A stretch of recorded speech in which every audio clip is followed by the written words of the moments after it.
आज सबसे पहले तो आपको एक वीडियो दिखाता हूं। आज फिर एक सेना का जवान पुलिस वालों के दुर्व्यवहार का शिकार हुआ है और दुर्व्यवहार भी इस प्रकार का कि पुलिस वाले उसको कह रहे हैं कि तू है कौन, तेरी औकात क्या है। जब बंदे ने बताया कि भाई मैं आर्मी में सर्विस करता हूं तो बोला बता तेरी कौन सी यूनिट है, अभी तेरी नौकरी खराब कर दूंगा। और फिर जो गाड़ियां हैं उनका स्तर इतना गिरा हुआ है। तो मैं सबसे पहले आपको वो वीडियो दिखा देता हूं। इतना जरूर बता देता हूं कि यह छत्तीसगढ़ का जो मामला है, दुर्ग इलाके का, जहां मचानदुर कोई गांव है, उस गांव की एक घटना है। नीचे के बाद तो है कौन भाई, इतना खड़े रहे कौन सा सर्विस भेज तो अभी कौन सा सर्विस में श्रवण को भेज, इसको उठा तुरंत ले जाना है। तू बता ना, तू बोला ना सर्विस में, तू बोल श्रवण को बोला कौन सा सर्विस में तू चिल्ला रहा हूँ और चिल्लाऊंगा। अरे हाथ नीचे कर मोड़ के, हाँ अभी नहीं मारूंगा लेकिन मारूंगा।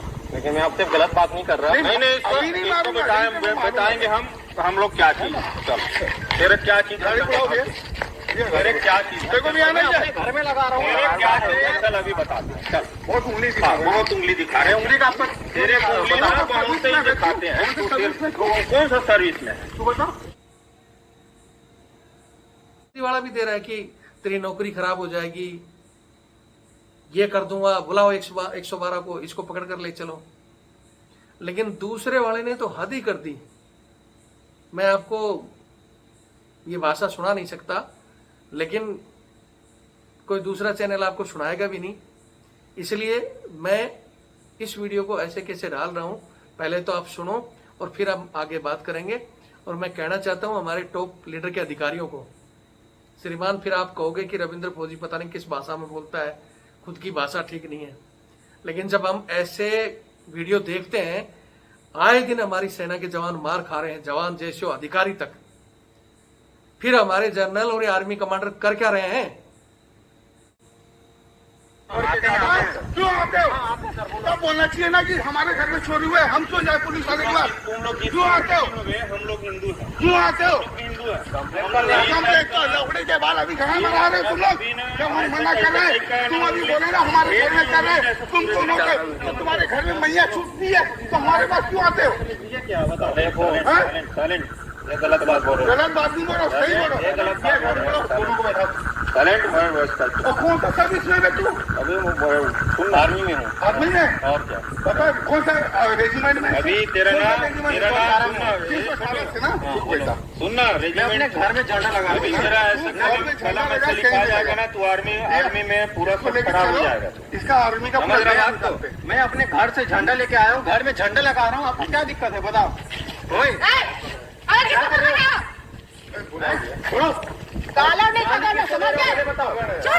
गाला वाला पकड़े वो, अरे गाली वाली सब दे। सबसे पहले आपने ये वीडियो देख लिया होगा किस तरह पुलिस वालों की जो भाषा है, इस जवान की माताजी भी वहां आती है, वो वहीं खड़ी सुन रही है, और उसके बाद वो किस तरह माँ की गाली दे रहा है, किस तरह फौजियों को इनको गांडू बोल रहा है। लेकिन फिर भी ये बातें उनके एसपी साहब तक भी पहुंची, तो एसपी साहब ने इतना जरूर कहा है कि जी हाँ मैंने इन पर कार्रवाई की सिफारिश डिपार्टमेंट में भेजी है, जबकि एसपी साहब के अधिकार क्षेत्र के अंदर है इनको तुरंत सस्पेंड करना और फिर इन पर जांच बैठाई जाए। और वो एक जो ये भांड है ना, ये जो इस तरह की गाली दे रहा है, ये आरामजादा वर्दी पहनने के लायक नहीं है। ये जिस भाषा में ये गालियां दे रहा है, ऐसे आदमी को आप वर्दी दोगे जो फौजी बताने के बाद उसको मां बहन की गालियां दे रहा है, उसका कलर पकड़कर खींच रहा है, तो फिर ये आम पब्लिक के साथ ये ड्यूटी करने लायक है? इसको तो बिल्कुल बर्खास्त करना चाहिए। और यहां मैं हमारे सैन्य अधिकारियों से कहना चाहूंगा, कब तक मौन रहोगे? आज छुट्टी आने वाला हर बंदे के दिल में डर रहता है कि अब मैं जाऊं और पता नहीं कब मार खा के आ जाऊं वापिस। गुंडे बदमाश तो बहुत दूर की बात है, हमारी ही पुलिस हमारे को मार रही है, हमारी क्या इज्जत है? एक सैनिक बॉर्डर पर तब लड़ता है जब उसका सम्मान बचा हो। वो इस तरह डर डर कर जिएगा तो क्या लड़ाई लड़ेगा दुश्मनों से?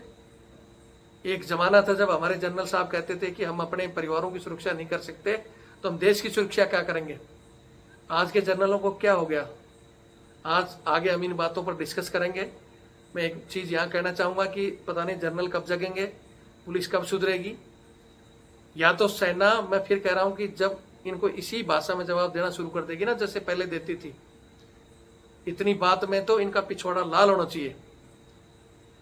कूटेंगे तब सुधरेंगे ये लोग।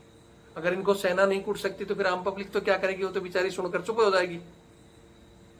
या फिर हमारे एक्स सर्विसमैन, उनको कहना चाहता हूं कि हर एक डिस्ट्रिक्ट में, हर एक तहसील में आपकी घातक टीमें होनी चाहिए। जो ऐसा अगर कुछ हो रहा है तो उसका वहीं की वहीं इलाज करो, फिर कोर्ट कचहरी जो देखा जाएगा।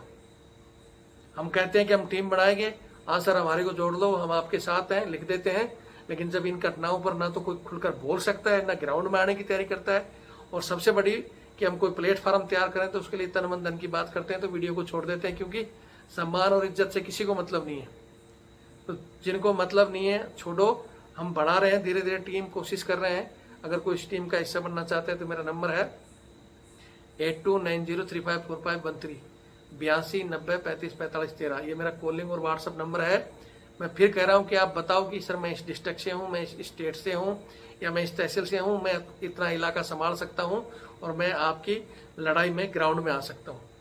जो ग्राउंड में आ सकते हैं कमान संभालें, जो ग्राउंड में नहीं आ सकते लेकिन सर हम अभी ड्यूटी पर हैं या हम कोई दूसरी ड्यूटी कर रहे हैं, लेकिन हम भी इस टीम का सदस्य बनेंगे और हम ग्राउंड में नहीं तो तन मन धन से मदद करेंगे, क्योंकि बगैर तन मन धन से कोई काम नहीं चलता। हम सब भी कोई टाटा बिरला नहीं है कि हर जगह सर वहां पहुंच जाओ, यहाँ पहुंच जाओ। पहुंचेंगे किससे? बिना बजट कोई काम होता है? लेकिन तन मन धन की बात छोड़ते ही वीडियो को छोड़ देते हैं। तो वीडियो को ना छोड़ें। आप कुछ नहीं कर सकते तो वीडियो को शेयर करें, और नहीं तो कम से कम महीने 2 महीने में हमारा सहयोग करें ताकि हम मजबूत टीम खड़ी करें। अगर सहयोग करना है तो यही नंबर मेरा 8290354513 8290354513। ये मेरा फोन पे और पेटीएम से जुड़ा हुआ है, ये मेरा बार कोड। मैं फिर कह रहा हूं कि हम हमारे डिस्ट्रिक्ट में इस तरह की टीमें खड़ी कर सकते हैं और ईंट का जवाब पत्थर से दे सकते हैं। लेकिन बस वही बजट की बात आती है तो हर आदमी, मैंने कई दिन पहले भी एक बार कहानी सुनाई थी, आज भी सुना देता हूँ। इस वीडियो का आगे हम विवरण भी देंगे, नहीं तो बहुत से चटकू कहेंगे कि फौजी की गलती होगी, ये चीजें तो बताई नहीं। तो सारी चीजें हम बताएंगे कि फौजी की कोई गलती नहीं थी। ये फौजी को थाने लेकर गए हैं, वहाँ जो मेरे को अभी पूरी डिटेल नहीं मिली है, लेकिन वहाँ के एक बंदे ने बताया कि सर मैं नंबर देता हूँ आपको, और इसके साथ इसको रात भर वहाँ रखा भी है। इसी के साथ बदतमीजी, फिर इसको बंद भी कर दिया। क्यों? क्योंकि अगर आपके संगठन नहीं है तो कोई भी बंद कर देगा, आपको कोई छुड़ाने वाला ही नहीं पीछे। और आप ये सोचते हो मेरे को जरूरत ही क्या संगठन की, लेकिन जरूरत यहीं पड़ती है। ठीक है, इसलिए मैं फिर कह रहा हूं कि ये जय हिंद लिखने से हम आपके साथ हैं। या बहुत से लोग सोचते हैं कि भाई हमने तो जय हिंद लिख दिया, या हम कह देंगे सर हम तो सहयोग कर रहे हैं, लेकिन सहयोग आता है सब हमें पता चलता है। वो एक बार मैंने कहानी सुनाई थी कि एक बाबा जी ने कहा कि भाई एक गांव में एक बाबा जी आए कि मैं इस गांव का भला करूंगा। मतलब भला करने के लिए क्या करना है कि सुबह एक कढ़ाई रख दी कि मैं इसमें खीर बनाऊंगा, तो सब गांव वाले मिलकर एक एक लोटा दूध डाल दो। एक एक लोटा डालोगे तो एक कढ़ाई भर जाएगी और हम खीर बनाएंगे, और फिर खीर के बाद में हम कुछ मंत्रोच्चारण करेंगे या कुछ भी करेंगे, सबको खीर खिलाएंगे और इस गांव के भलाई के लिए यज्ञ करेंगे। अब वहां रात को कढ़ाई रख दी और बाबा जी देखना चाहते कि कितने लोग इस यज्ञ में आहुति देंगे। तो कुछ एक ईमानदार लोग थे, 5-10 लोग, उन्होंने तो दूध का एक एक लोटा डाल दिया, और बाकी 90% 95% लोग उन्होंने सोचा कि यार बाबा जी को क्या पता चलेगा उस दूध के कढ़ाई में, अगर हम दूध की जगह पानी डाल देंगे और बोल देंगे जी दूध डाला है। तो 90% लोग तो पानी डाल गए, 10% लोग उसमें दूध डाले। कुछ ऐसे भी थे जो झूठ में ही कि हाँ हम डाल के आ गए। हालांकि बहुत यहाँ बोल देंगे जी 90 और 10 तो 100 हो गया, फिर कौन थे? तो उसमें से ही कनेक्शन ऐसे लोगों को भी काट देना जो बिल्कुल ही किसी में भी नहीं थे, ना नर में ना नारी में। लेकिन सुबह बाबा जी ने बोला कि भाई आ जाओ खीर बनाएंगे, तो कढ़ाई तो पानी से भरी हुई थी, दूध तो उसमें सिर्फ 10 लोटे ही था। तो बाबा जी ने बोले भाई ऐसे तो गांव का भला हो नहीं सकता, 10 लोटों से ना तो खीर बनेगी ना यज्ञ होगा, इसलिए तुम्हारा भला हो ही नहीं सकता। तो वही स्थिति हमारे साथ हो रही है। वो सोचते हैं बस रविंद्र फौजी नंबर दे रखे है, हम जय हिंद बोल देंगे कि सर हम आपके साथ हैं, लेकिन हमें पता चलता है जब समस्या आती है, रविंद्र सर हमारे सीओ साहब से बात कर लो, हमारे एसपी से बात करो। हमारी तो सर यूनिट में हमें तंग किया जाता है, हर जगह रविंद्र फौजी बात करे, बिल में हाथ, सर आप दो, हम आपके साथ हैं। लेकिन जब काम निकल गया 4 साल बाद, सर मैं 4 साल पहले आपसे जुड़ा था और मैंने आपको 100 रुपये भेजे थे। बहुत बड़ी बात है भाई, 100 रुपये तो भेजे, लेकिन 4 साल में आपने याद ही नहीं किया। अगर आप टीम का हिस्सा बनोगे, टीम में जुड़कर रहोगे, अगर महीने में 100-500 रुपये खर्च करोगे तो आप पक्का याद, चैनल को भी देखोगे रोज कि रविंद्र कुछ कर रहे हैं कि नहीं है। कहीं भी कोई घटना होगी तो बताओगे, फिर कहोगे भी सर वहाँ ग्राउंड में जाओ, लेकिन कहोगे तब जब आप मदद करोगे। अब झूठे जयकारे से आप बोल देते हो, उसके बाद हम हमारे से जितना हाईलाइट होता है उतना हम कर ही रहे हैं। हमने वो चैनल बनाया था जिसमें 8 से 10 लाख लोग जुड़े थे, लेकिन उस चैनल को आप सभी को पता है किसने उस चैनल को बंद करा दिया। हालांकि उसका केस सुप्रीम कोर्ट में है और 14 अक्टूबर को उसकी सुनवाई है। वो चैनल खुल गया तो कम से कम हमारे से उससे बजट आता था, तो मैं उससे भी बहुत सिस्टम को हिलाकर मैंने रखा था। लेकिन अब वो भी बंद हो गया, आप लोगों का सहयोग आ ही नहीं रहा। अब रविंद्र फौजी अकेला करे तो क्या करे। ठीक है, आपको लगता है तो सहयोग करो, मैं फिर कह रहा हूँ नहीं कर सकते तो वीडियो शेयर करो, कोई दूसरा साथी करेगा, नहीं तो कम से कम इस चैनल की संख्या बढ़ाओ। मुझे पता है आर्मी के अंदर आदेश हो रखे हैं कि भाई रविंद्र फौजी से नहीं जुड़ना, बात नहीं करना, लेकिन आपके परिवारों को जोड़ सकते हो, दोस्तों को जोड़ सकते हो। दूसरे मोबाइल से फौज में बोलते हैं ना दारू बंद है तो दारू से पैदा कर लेता पीने वाला, या अगर फौज में इधर जाना मना है तो उधर चला ही जाएगा।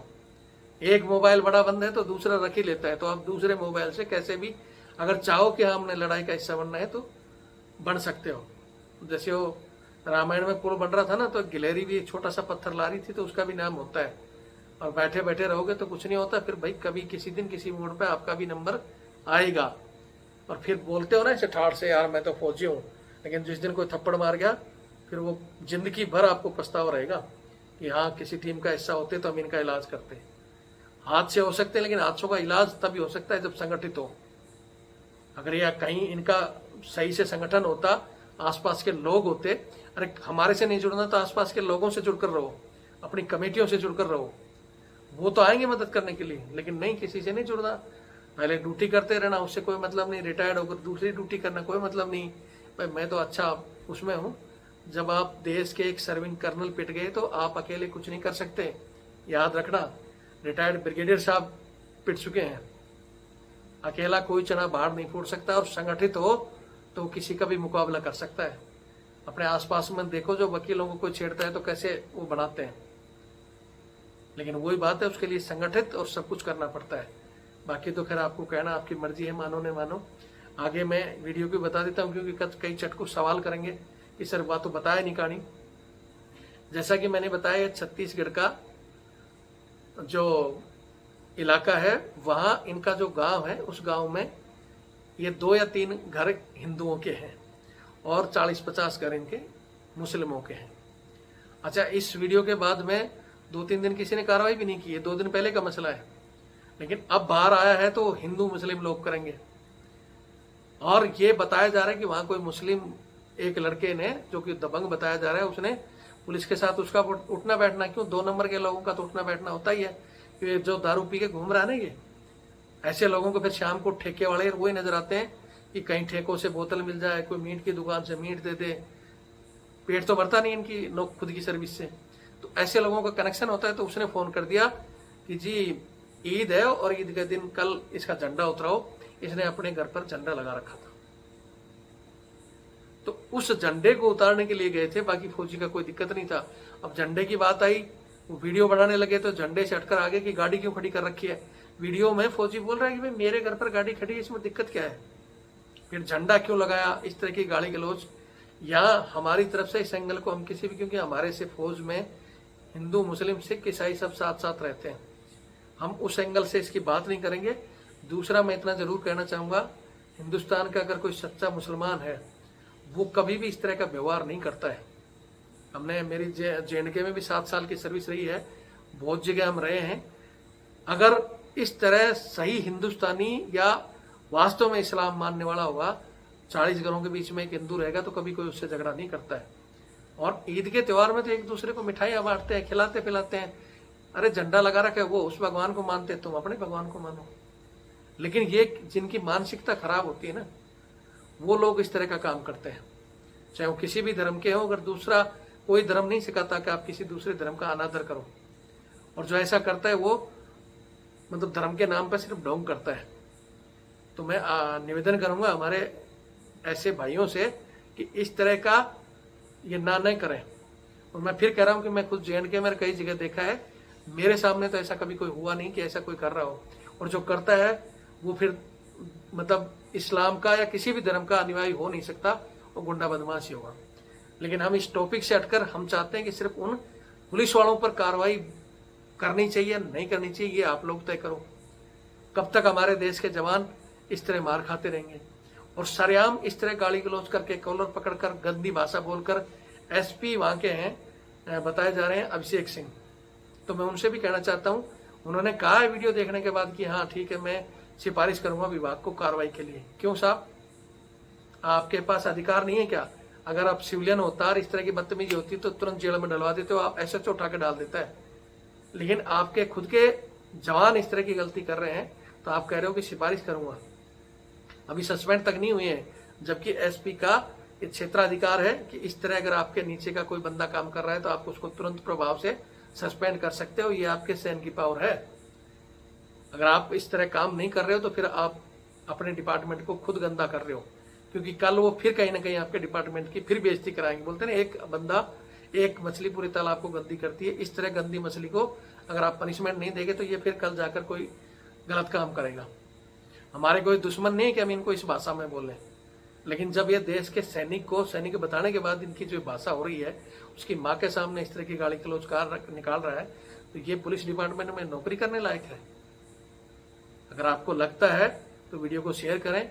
और मैं फिर हमारे टॉप लीडरों को एक बार हाथ जोड़कर निवेदन करना चाहता हूं, जनरल साहब, ये जो हो रहा है इस सिस्टम पर प्लीज रोक लगाएं। ये सिस्टम हमारे देश के लिए धीरे धीरे बहुत बड़ा नासूर बन जाएगा। या तो किसी दिन वो जो कल एक कर्नल साहब ने कमेंट्स किया था